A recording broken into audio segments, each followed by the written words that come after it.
Are you ready for an open discussion with the best of the best and the best of what's next? Welcome to the Tony DUrso Show. Join in on a great conversation today with some of the world's great influencers as they showcase great advice and techniques that made them the game changers they are today. Now, here's Tony DUrso.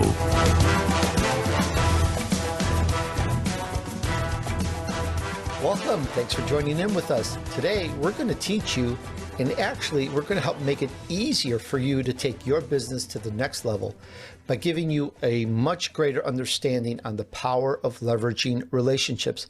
Now, guys, this is like nothing I've seen or heard before. And we're also going to talk about how to produce high-dollar, on-demand videos that are paid for by sponsors.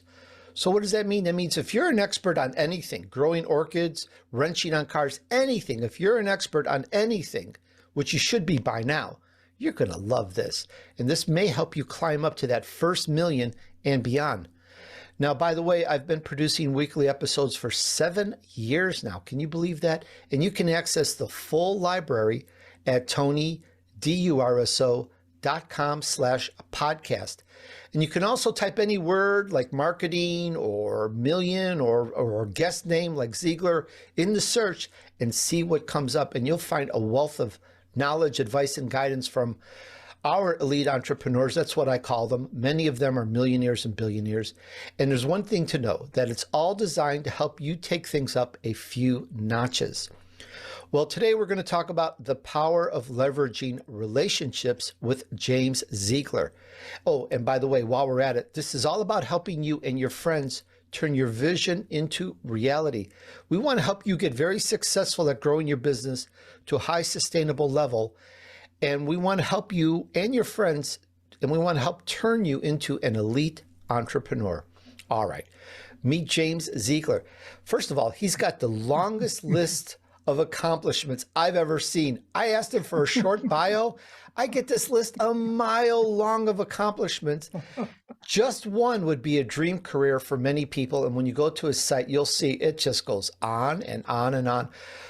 It goes on longer than those batteries that we hear about. Well, anyways, for 48 years, he's recognized as a writer, a columnist, speaker, and a super performer. He's been a friend of mine for over a decade. Oh, and he's worked with more than 15,000 dealerships nationwide. He's taught and influenced hundreds of thousands of people. Truly off the charts. I think that says enough. Get ready to make your notes. Let's get into it. Hi, Jim. Welcome to the Tony DUrso Show. I am so pleased to be here. You know, we've been friends for a long time, and I've been aware of this show, and I was sort of put out. You never invited me till now. Well, you just weren't big enough. Now that you added another page of accomplishments. I'm sorry. It's okay. Jim, you're such a superstar in the industry. It took me 7 years to get good enough to be able to interview you is really kind of a little bit more like it. And all joking aside, we really are looking forward to learning about the power of leveraging relationships. This is nothing to do with, the personal relationships in a way, but this is beyond anything that I can think of, guys. Just stay tuned, sit back, take your notes, and let's find out what Jim's got to say. Perhaps let's start here, Jim. How did it all start for you? What's your backstory? How did it all start? Oh my gosh. I don't know when it started. I've always been a super salesperson. When I was 6 years old, I was a salesperson. And when I was 8 years old, I was a sales manager. My mother was driving down Cassett Avenue in Jacksonville, Florida. I was 6 years old, and she heard me yelling, "Mom, hey, Mom." And she looked up, and 50 feet above the street on a tree limb, I was hanging on this tree limb cutting mistletoe. And the big boys down below were catching it, and we were selling it outside the shopping centers at Christmas time. So the next year, my mother said, "You're not doing that anymore." And I threw a tantrum. So my father took me out in the forest, and we cut down 200 pounds, the biggest limb of mistletoe. I mean, we cut down a whole limb, drug it out. My mother packaged it, put bows and ribbons on it. And then I told the kids in the neighborhood, Bobby, you've got Woolworths. John, you got Rexall. You've got Winn-Dixie grocery store. And I was assigning kids 25 cents a bunch. My mother got a nickel, I got a dime, and the kid that I hired got a dime. So here I was, 8 years old, 7 years old. 2 months a year, I made more money than my father, who was an enlisted man in the U.S. Navy. That's amazing. I've never heard a story like that. I was just a paper route boy. We all know how that is. And so I was always a salesperson. I was always an entrepreneur. I couldn't do, I had a government job for a while. My parents were real happy about that. But I became a disc jockey. I became a radio announcer. And I was fairly famous at WAPE in Jacksonville. I was Dr. X, the big time radio celebrity. And greatest job I ever had in my life, Tony, but it didn't pay much.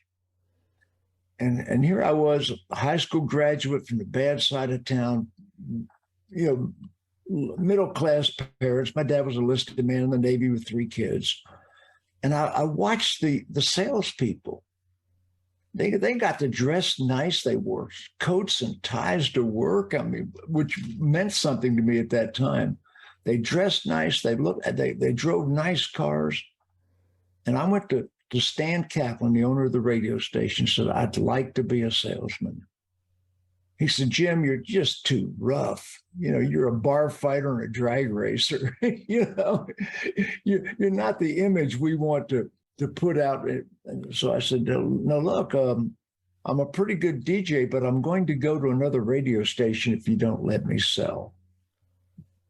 And he allowed me to leave, and I went to another radio station, and I became a salesman, and I was really good, so he hired me back. And I set records in sales, and Jim, I remember one thing from social media way back when is when you quit a job. I think you were 18. You can correct me. You were selling cars, and you quit your job to go work for yourself. And I like to focus a little bit on that part. I was a little older than 18. I was in my 30s. I had already had the career as a radio announcer. I was broke. I was divorced. I was angry. I walked into a car dealership and said, I'd like to be a car salesman. And truthfully, Tony, I didn't want to be a car salesman. I just wanted to do that till I could get a better job. And maybe my relatives wouldn't find out. And I got a free car. They gave you a demo. Oh, my gosh. And guess what? The 3rd month in the industry, I set the all-time record for that car dealership. And I made $4,500. Now, Tony, that was 1976. I never made that kind of money as a radio executive.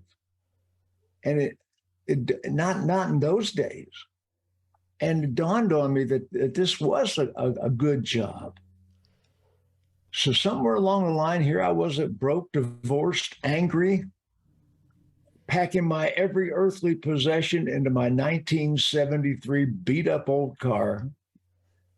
And I snuck out of Jacksonville in the middle of the night, headed for Atlanta, didn't know where I was going to work, what I was going to do. I just knew that I was out of there. And I made 2 decisions that night. Decision number 1, I will be a success. I will be the ultimate success that I personally am capable of being. Now, understand, people listening to this broadcast are successful, but nobody, not you, not me, not any listener in this audience is as successful as you could be, should be, deserve to be. You're not performing at your best level. And you better believe there's more. So that evening, I made a decision. I will do everything it takes to be a sustained success. I'm a high school graduate from the bad side of town with poor parents. This was what I was going to do. I was going to be a car salesman, I thought. And the second decision is that I would seek out role models and mentors, and I would study my profession as surely as if I were studying for a master's degree in any other profession. Read every book, attended every seminar, sought out role models and mentors. And I blew into town with $400 to my name, and within 5 years, I was a millionaire. And I started out selling cars. I became a manager. Now there's a story for you. You want to hear it? I would. And with that story, Jim, you've got this drive that's beyond anything that I've normally have heard or have interviewed. You go beyond, like, as you were saying, you believe that there's so much more potential. You could keep going so much more. You're not as successful as you think you should be. So I want to ask you, and I want to hear that story, but I want to know, and while you're saying this, I'm thinking, why? What's your purpose? Why are you doing this? Your refrigerator's full of food, I'm sure, like mine we talked about off stage. Tony, I am the last gladiator. I mean, I'm a competitor. I am not satisfied to be number two.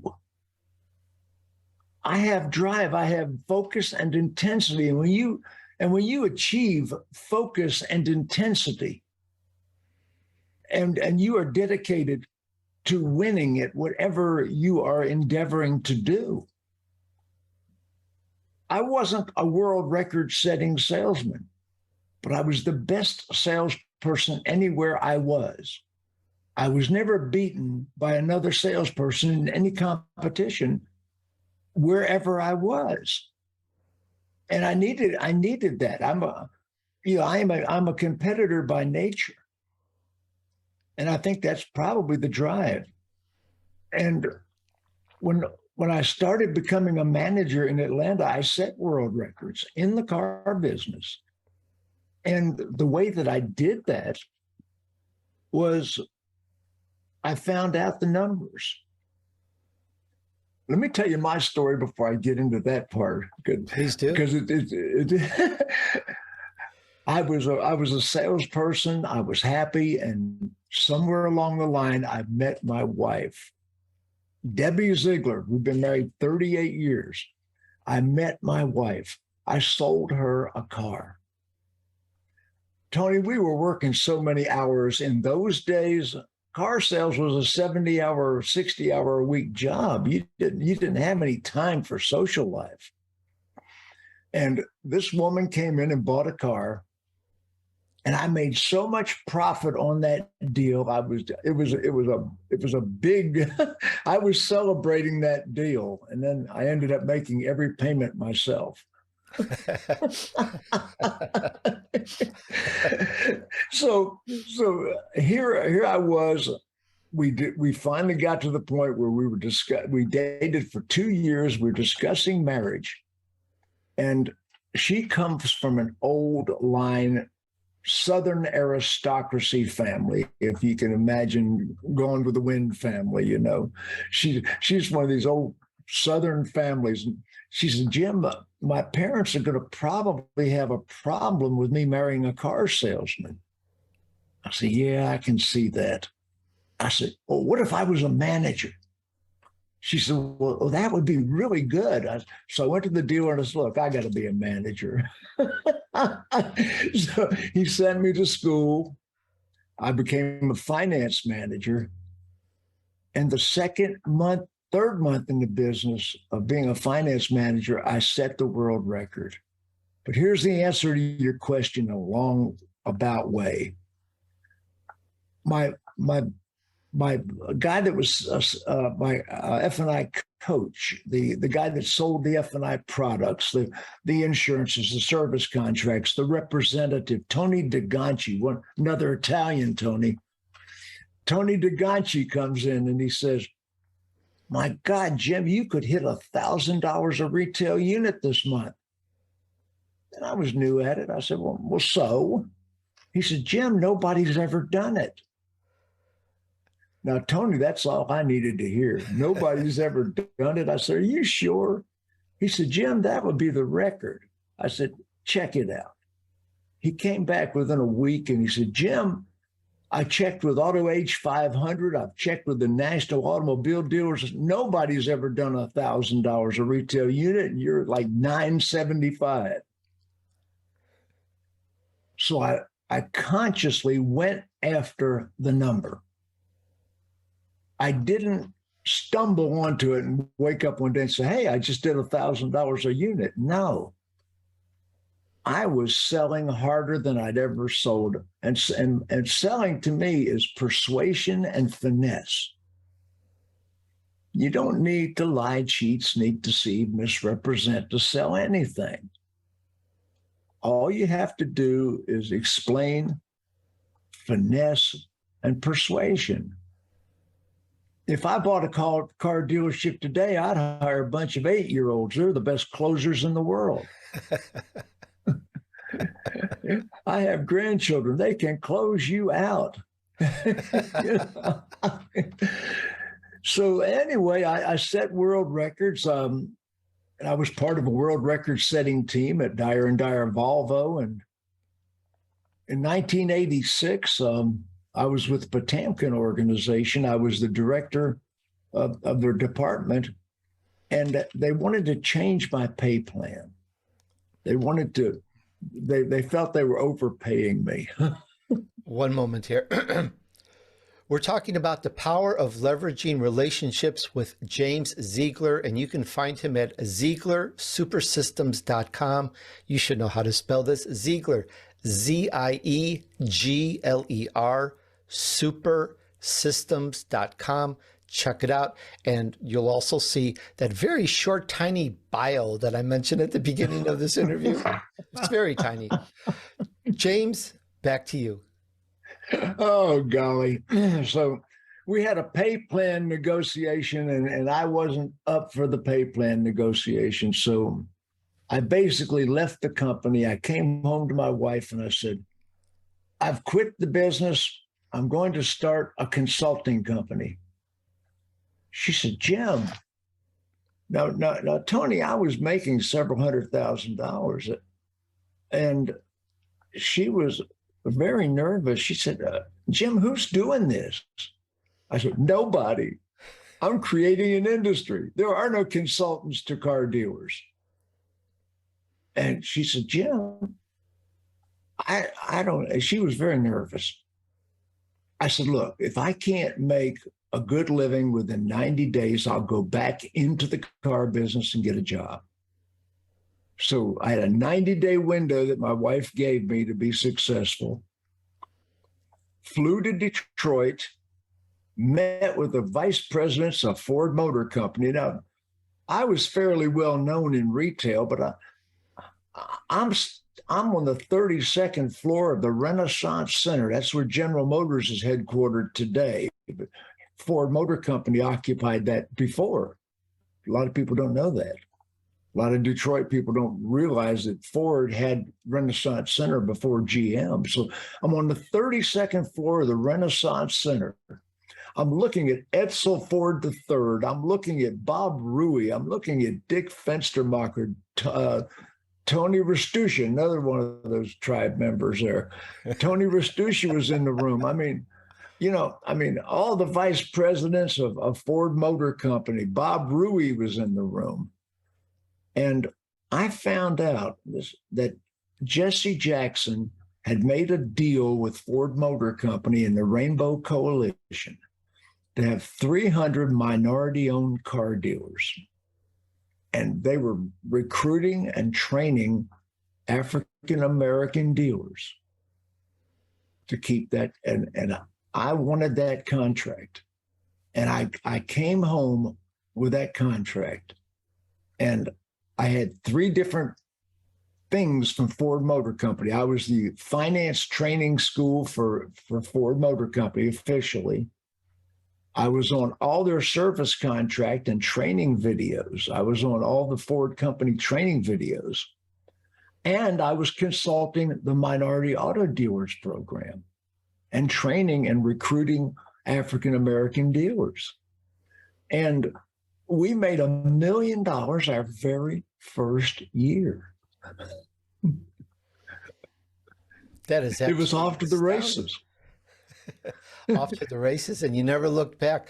But you kept going into different things. You went into speaking, you produce conferences, you're doing on-demand videos. I don't even know where to start, but one of the things I mentioned at the very beginning in my introduction, talking about videos, you got sponsors to pay for it. One of the things that I think you did, one of your niche sales actions or activities, is getting sponsors or getting someone else to pay for it. You're very, very good at it. For example, you did and put on a lot of conferences and seminars. Yes, we did. You got sponsors to pay for it. So I'd like to learn, as well as the audience, any insights on putting something together that's big and getting some. I will fast forward to that part of my career. How's that sound? All right, and we can go back. There's so many things to talk about.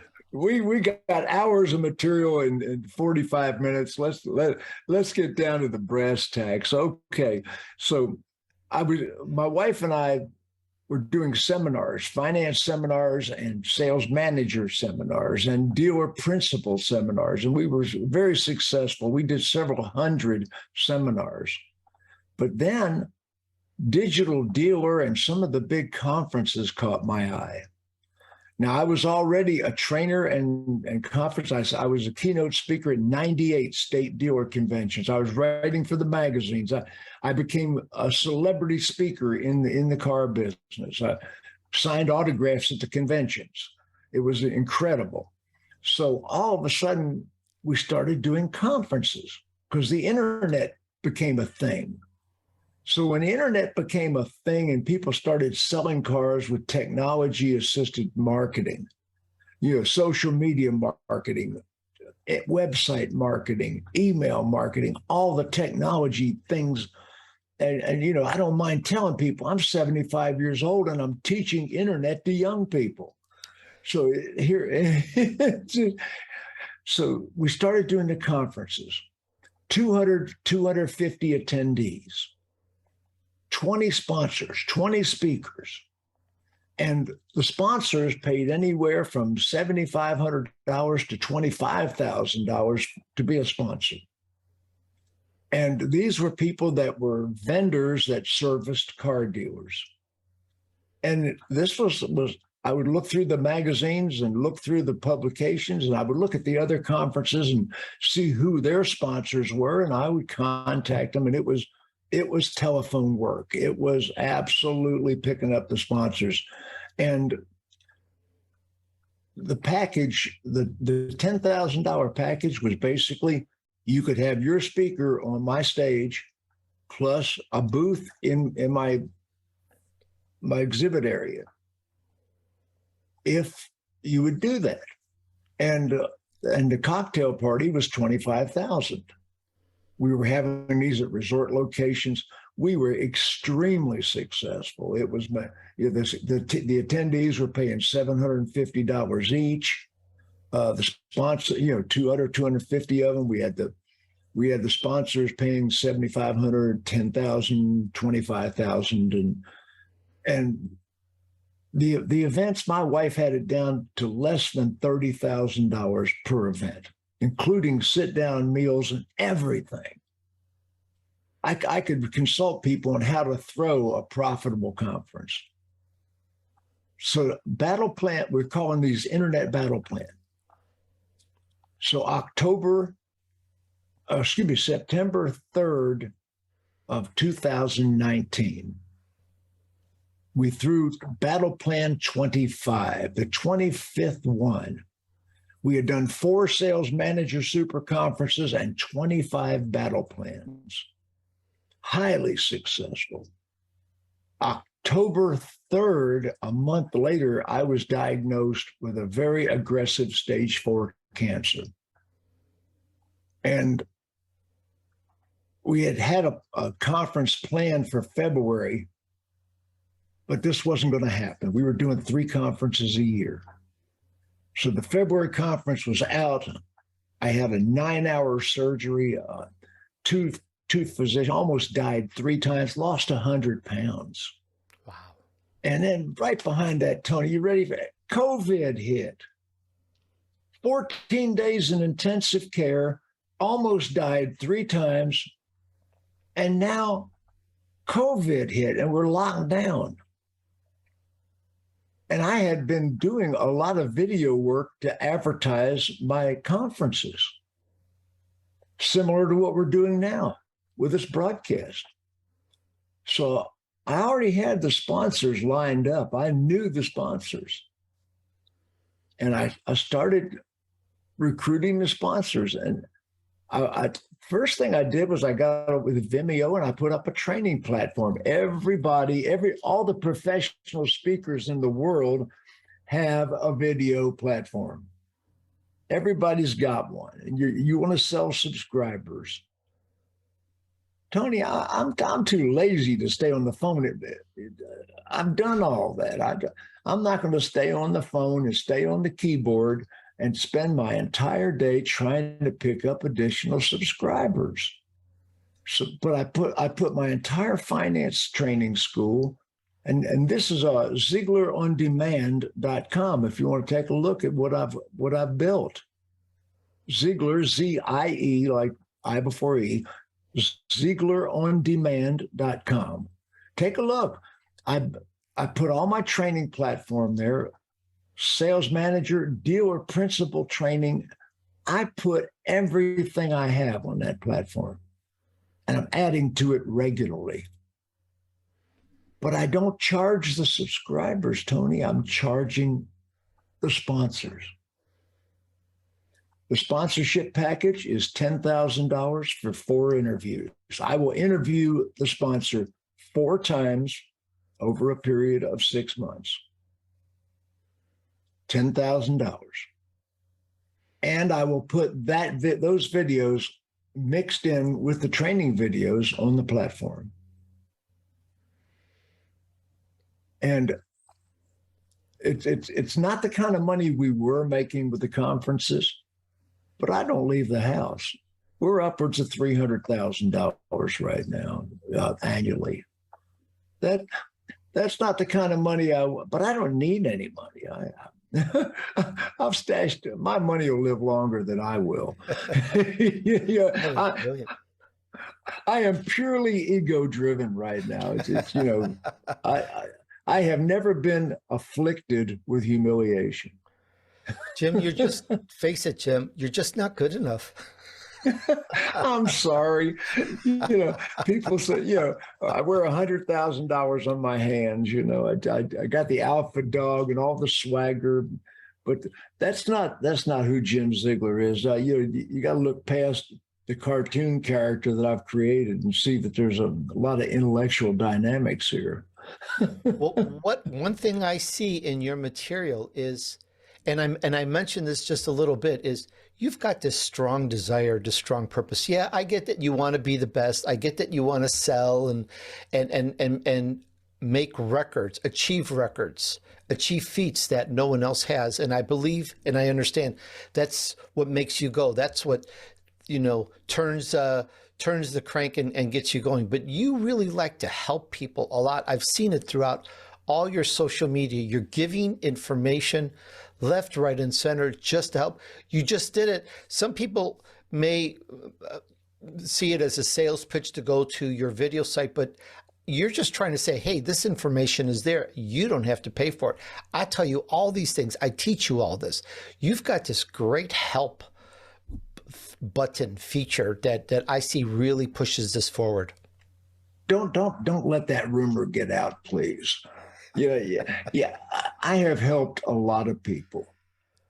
I talk to people every day that say, Jim, you helped my career. You helped me. You did this.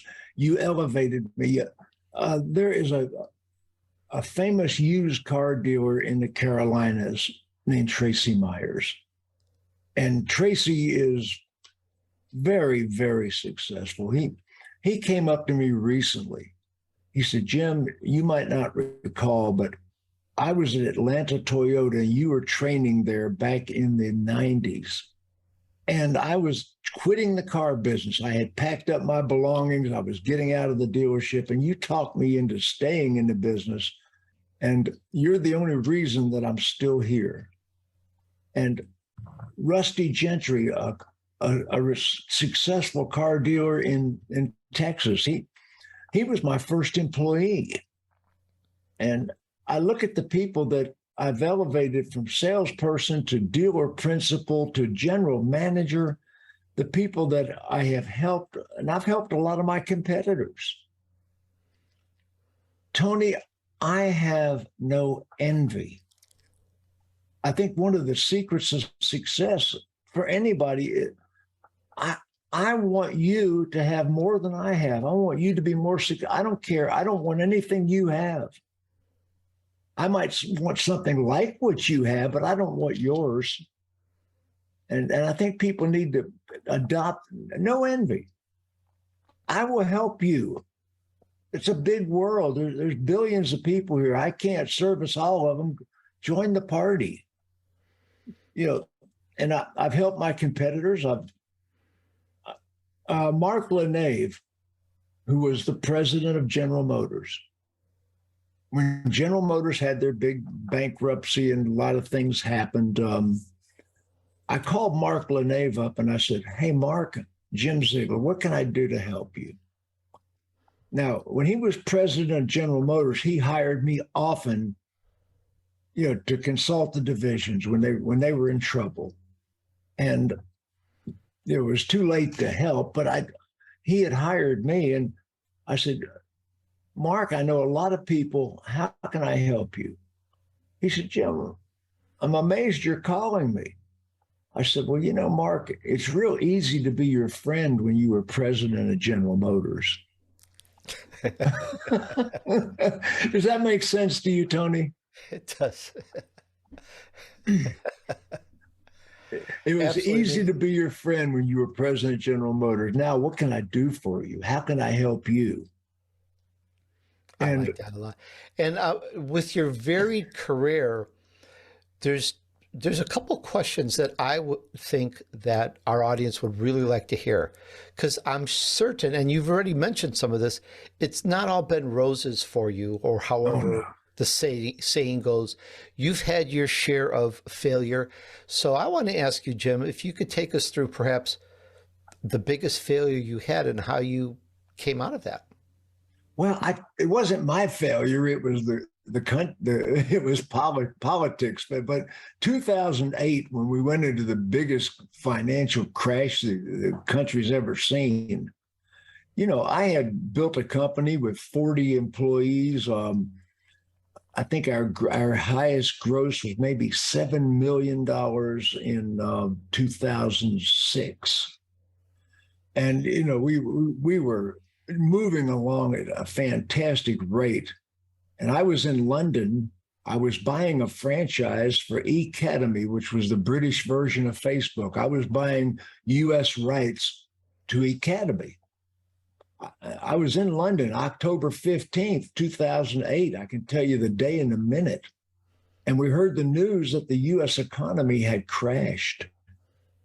And I had just written a sizable check to Thomas Power to buy US rights to Academy. And I ended up forfeiting that. We had to get home and save our company because the car dealers crashed hard in 2008. The majors went bankrupt in 2009. I mean, the entire US economy crashed, and I couldn't lay off my employees fast enough. And I called the landlord, and I had 6,000 square feet of offices in a Class A building. And I called the landlord, the management company. I said, look, I got to break my lease. I said, we're bleeding money out of every artery. I'm losing tremendous money, and I've got to close the office. He says, Jim, you have a lease. I said, I've been with you 7 years. I was with your sister company years before that. I mean, give me a break. I need to break the lease. He said, Jim, you won't do that. I'm holding you to the lease. I said, okay, I will give you 3 months rent and I will move out. Or I will give you the other choice. I will move out. So I'll either move out or I'll pay you 3 months and move out. That's your choice. He said, Jim, you're not going to do that. He wouldn't accept it. So I called the city rescue mission, Tony. And I talked to the minister and I said, would you like $40,000 or $50,000 worth of computers and furniture and office equipment? And he said, yeah. I said, all you got to do is get it all out of my office in one day on a Sunday when nobody's in the building. You can't leave a paper clip on the floor. You take everything or nothing. So here the Sunday comes around, the rescue mission shows up with a moving van, and I don't know how many street people he had recruited. I mean, some pretty rough characters, but all these people carrying this stuff out. Monday morning, I get a call from the management. He said, you moved out, didn't you? I said, yeah, I told you I was going to. And he said, is that offer still good for 3 months rent? I said, yeah, I'll pay you 3 months rent. Draw up the paper. So we went through that with perfect credit. Amazing. And I wasn't broke. I still had but I wasn't going to lose any more money. I was writing checks back to the company out of personal funds. I was financially okay, but I couldn't continue to lose the amount of money we were losing when the economy crashed. So one employee stayed with me, and we started making phone calls. And we started selling the business. My wife and I brought it home. And we were making $50,000, $60,000 a month in 4 or 5 months. It came back to that level. What didn't come back to the level it was before the recession. But I realized I was making a higher net profit without the employees than I was with the employees. And You certainly had the low overhead. we started doing the conferences. From the lockdown. What's that? That's when we started doing the conferences. Oh, that is brilliant. Battle Jim? Plan 1, Internet Battle Plan. And the first one, I had 4 people on stage. And, you got to jump in there. Do you remember the movie Indiana Jones and the Last Crusade? Absolutely. Remember Harrison Ford had the Holy Chalice, and he was standing on the brink of the abyss, the big, he looked down, he couldn't see the bottom, and the voice said, step out and the rock will appear. And he stepped out and the rock appeared. There are so many entrepreneurs that are afraid to step out. They cling to something so hard. They don't. When I tell people to start your own business, do it. Be prepared, have enough backup funds to do it, and then step out there. Don't try to be half in and half out. Step out. Once you have the resources for 3 or 4 months, step out there. I tell them all that, Tony. That's a great advice for today's entrepreneur. But a lot of my audience, they're business owners as well. Some are startups. They've stepped out, but they're trying to. There's always something new out there. Things don't stay the same for some reason. Go figure. The protocols, mandates, rules, rulings. There's always something, and you got to, in a way, learn to dance and the song, and you got to know when it's time to go move. But all that said, there are basics that are still basics. And if you really put that together, you can really create a good route, a good, swift route to success. So we would love any closing, good, solid pieces of advice that you can tell our audience on how to really persevere despite anything. We don't know what next year is going to hold, but we still got to survive. Tony, gather people. The most powerful people on earth are those people that influence the most other people. Money is just measurement. Influence is power. Everybody, how many people were in your high school graduating class? If you had a class of 600-700 people, how many of those people did you know back then? Most of them.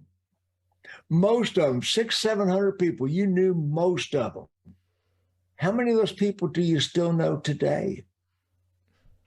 Not one. You let them drift in the past and they evaporated because you don't keep people in your circle. You and I, with social media, my gosh, I've got 150,000, 200,000 friends and followers on social media. Tony, you've got more than that. Influencing other people. If you influence other people, you will always be monetarily wealthy if you have a circle of influence. And if you're good, be good. Be good at what you do. I said earlier, study your profession as surely as if you were studying for a master's degree. Whatever you do, be the best. Why would anybody be less than the best? I call myself the alpha dog. And you notice I spell it correctly, DAWG, because I live 30 miles from the University of Georgia, the home of my beloved Bulldogs. and Alpha Dog is the lead dog on the sled team. What are the other 8 dogs looking at? He's the only one with a view. Absolutely. Jim, one of the most profound pieces of information about you, after going through your just itty bitty little tiny bio on your page, I say that facetiously maybe, at the very end, you talk about somewhere just doing something for just to help and for the good of just doing it with no thought of return at all whatsoever. And it's so, for some of us, it's like hard to believe that you've accomplished so much, yet you believe in just doing and paying it forward. And I'd like to spend just the final closing minutes on the power of performing that and doing that and why. Well, it's not spiritual. I mean, a lot of people put a spiritual connotation on it. I am a Christian, by the way, but I don't wear that on my sleeve, and I don't put that out there for everybody. I mean, helping other people. I have more than enough money. I'm not a wealthy person. I'm not Bill Gates, certainly, or Elon Musk, but I'm somewhere on the ladder. Helping other people. I just like the legacy. 30 years after I'm gone, what are people going to say about Jim Ziegler? I want people to say, boy, he was a real show off. He was obnoxious. He wore jewelry and hats, and look at this guy. But he was good. When Sally Fields met Smokey and the Bandit, Burt Reynolds, she asked Burt Reynolds, "What do you do?" And Burt Reynolds said, "I show off." and I love showing off, but the hidden thing of helping other people with no expectation of reward, and try not to get caught doing it. I see people that do it for the recognition. I help a lot of people, and I don't get caught doing it, and I don't care to be caught doing it. It just that's a personal thing with me. I mean, there are deserving people that that I have helped. And the people I got an award 20 years ago from Toastmasters. I've never been a member of Toastmasters, but Toastmasters gave me a national award for helping other people in the profession, in the speaking profession. I've got that award on the shelf behind me. That is quite something. I got so many lifetime achievement awards. I keep telling people, stop giving me these awards. I'm not going anywhere. We haven't addressed it very much, but if you read between the lines in this interview, you really get to see your success, because the title of this is The Power of Leveraging Relationships. And you can really see how you've used these relationships in helping people, in bringing sponsors together, which is really the big thing. One of the big money makers, I think, for you right now with your video on demand. And it's just really using that relationship. And I think that that's really key. You talk about that here and there, how many people we know from our high school and our school days. Well, you and I went to school before the internet was around. I think today we would say we know more people, but I dare to think I know one person. I don't think I know one person from my collegiate or university career, high school, grammar school. Actually, grammar school, I do know some people, believe it or not. We're diehards. But it's that power, it's that leveraging relationships and staying true. You know, we didn't talk about values here, and we talked about paying it forward, but that stays true. That's how you can speak to someone who used to be the president, isn't the president anymore, and you can help them because you keep in touch with that relationship. I think that's really cool.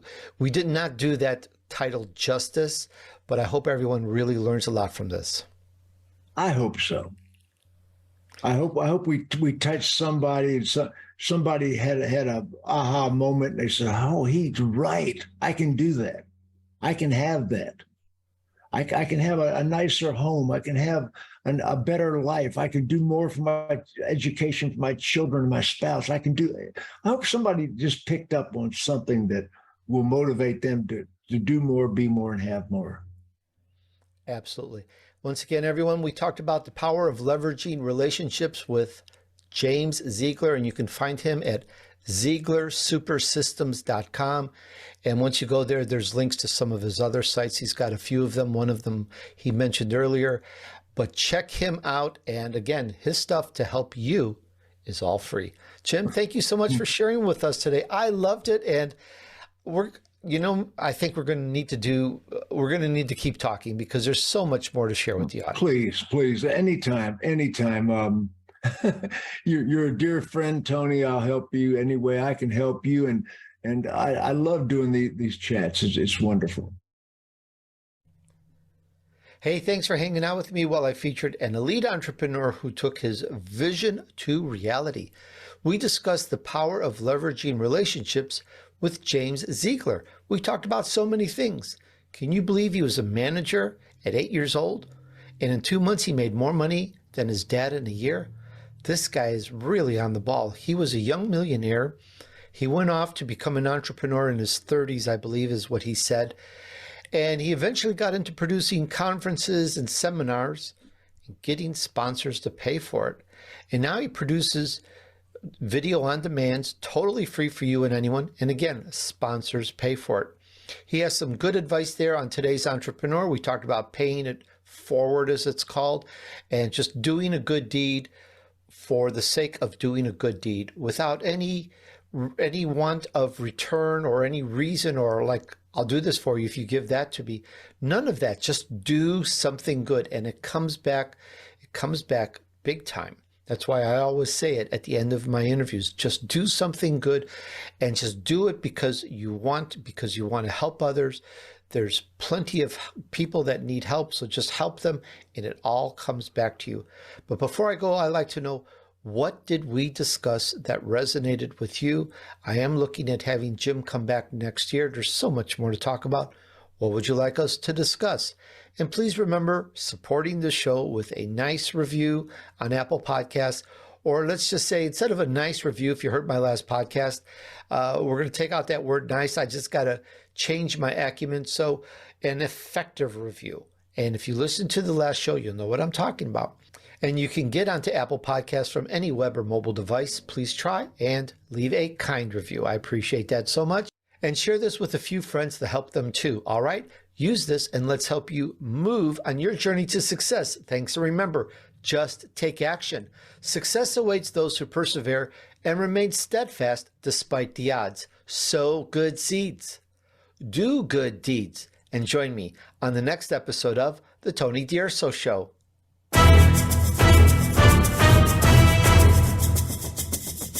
We hope you've enjoyed this week's edition of the Tony DUrso Show with his key influencers. Be sure to tune in again next Friday at 5 p.m. Eastern Time, 2 p.m. Pacific Time on the Voice America Influencers channel.